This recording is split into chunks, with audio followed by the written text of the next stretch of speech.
এটা একটা সন্ধ্যাবেলার চায়ের আড্ডা, তবে আজকের আড্ডাটা কিন্তু বেশ অন্যরকম।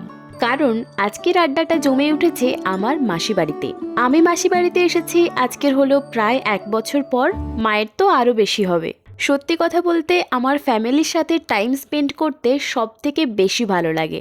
গল্পগুজব একটু আধটু হয়ে যাওয়ার পরেই আমরা চলে গেছিলাম রান্নাঘরে।